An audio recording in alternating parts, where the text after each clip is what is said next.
내가 느끼기에 좋은 예술은 훌륭한 예술, 내가 느끼기에 나쁜 예술은 별로인 예술. 그 이상도 그 이하도 아니에요.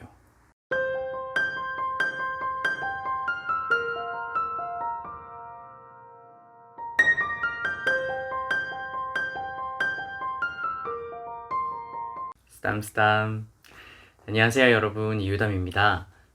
오늘의 독후담은 진중권 저자의 미학 오디세이입니다. 모두가 읽어도 좋을 책이지만 특히 이 책은 예술대에 진학을 하고 싶어하는 학생들이나 예술에 종사하고 있는 분들이 읽으면 특히 더 좋을 책이에요. 한예종이나 서울예대에서도 이 책에 나오는 내용을 다루는 입시가 꽤 있었죠. 저는 고등학생 때 처음 이 책을 접해서 지금까지 대략 한 7번 정도 통독을 한 것 같아요. 예술에 관련된 일을 하면서 제가 늘 겪는 일 가운데 하나는 생각보다 많은 대중들이 예술에 대한 자신의 주관을 밝히는 것에 대해서 굉장히 조심스러워한다는 점이었어요. 대부분 이렇게 입을 열어요. 내가 잘 보는 건지는 모르겠지만, 또는 나는 예술에 대해서는 잘 모르지만, 혹은 난 이런 쪽으로 문외한이지만, 여러분, 예술은 여러분들이 느낀 감각들을 모두 모아서 산출해낸 결과값이 그 예술의 가치입니다. 팔만대전경도 모르면 빨래판 아닌가요? 내가 느끼기에 좋은 예술은 훌륭한 예술, 내가 느끼기에 나쁜 예술은 별로인 예술. 그 이상도 그 이하도 아니에요. 이 책은 미학이라고 하는 다소 딱딱하기도 하고 또 정체성이 모호하기도 한 학문을 누구나 알기 쉽게 풀어서 쓴 개론서입니다. 예술에 대한 깊이가 없어도 누구나 쉽게 접근할 수 있다는 점을 저는 단연 가장 큰 장점으로 꼽고 싶어요. 그렇다면 여기서 미학이란 무엇인가를 이해해 볼 필요가 있겠는데요. 문자 그대로 아름다울 미, 즉 아름다움의 본질을 탐구하는 학문이라고 보시면 되겠습니다. 그런데 여기서 큰 문제가 발생합니다. 바로 미라는 것이 너무 주관적이라는 것이죠. 형식주의자들에게는 황금바퀴가 더 아름답겠지만 실용주의자들에게는 강철바퀴가 더 아름답게 인식될 수도 있는 거잖아요. 그럼 여기서 논의를 한 번 더 진척시켜 봅시다.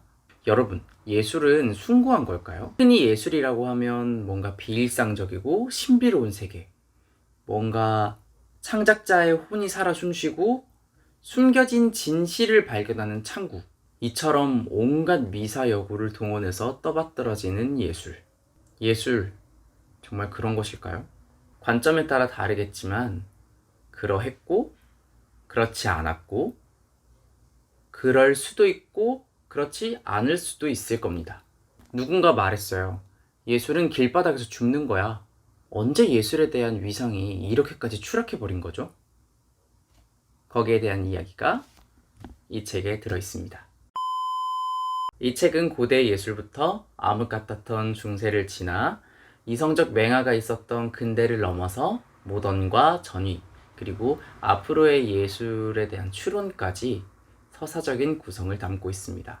이러한 시간 여행을 이끌어가는 두 주체는 플라톤과 아리스토텔레스입니다. 라파엘로의 명화 속 한가운데 등장하는 이 고대 그리스의 두 철학자는 자신들의 철학적 사조에 입각해서 예술의 행보를 이야기합니다. 간혹 두 사람의 대화로 내용이 서술되는데 문체가 굉장히 스타일리시해서 술술 읽히면서도 그런 평이한 대사 속에 이 철학자들의 사조가 은은하게 배어 있어서 그게 참 매력이에요. 여러분, 굉장히 사실적인 그림의 묘사가 등장한 시기가 언제인 줄 아세요? 놀랍게도 구석기 시대에 이루어졌습니다. 그렇다면 리얼한 그림은 시간이 지나면 지날수록 더욱더 정교해질 것이라고 생각하실 수 있겠지만 아이러니하게도 시간이 지날수록 그림은 더욱더 퇴화되는 것처럼 보이기도 합니다. 그림은 단순해지고 평면적이고 비현실적이고 추상적이게 변해갑니다. 이 현상을 어떻게 설명할 수 있을까요? 그 원인은 바로 사유의 발달입니다. 고대 인류는 말 그대로 눈에 보이는 대로 그렸습니다. 이에 반해 인류의 사유가 발달할수록 아는 대로 그리기 시작한 거죠. 그래서 중요한 부분을 부각시킨다던가 보이지 않는 내부를 그린다던가 아니면 평면과 입체를 뒤섞어서 종합적으로 그려낸다던가 하는 현상들이 발견되는 거예요. 대표적인 예가 곰브리치 서양 예술사에도 나오는 이집트의 정면성의 법칙을 들 수 있겠네요. 과거의 예술은 진리를 담는 수단이었습니다. 그래서 예술을 통해서 인간들은 자기 자신을 정화하고 삶의 본질을 깨닫고자 했습니다. 우리가 자주 사용하는 단어인 카타르시스의 어원은 배설. 고대 그리스인들은 소포클레스의 비극을 보면서 두려움을 느낀과 동시에 집단 배설감을 경험을 했을 거예요. 극장을 나서던 관객들은 동시에 생의 의지 또한 가득 안고 내일을 맞이했을 거예요. 그런데 오늘날도 예술은 진리를 담는 수단일까요? 뒤샹의 세면은 어떤 진리가 숨어있죠? 앤디 워홀의 콜라병에는요? 파울 클레의 화폭은요? 글쎄요. 그래서 헤겔은 예술의 종말을 얘기했는지도 모르겠습니다. 여러분, 현실보다 더 현실 같은 가상이 있다면 믿으시겠어요? 네, 그 믿음은 하이퍼 리얼리즘을 통해 온전해집니다. 실존재의 존재가 그 실존재를 모방한 존재보다 존재감이 떨어지는 역설. 회화가 해오던 일부 역할을 더 완벽하고 능률적이게 해오던 사진. 그 사진에 의해 외면받았던 회화가 노장은 죽지 않았다 하고 소리치는 느낌이에요. 우리는 이러한 하이퍼 리얼리즘을 볼 때 운하임리히라고 하죠. 이걸 통해서 아리스토텔레스가 말한 재인식의 기쁨을 느낄 수 있는 건지도 몰라요.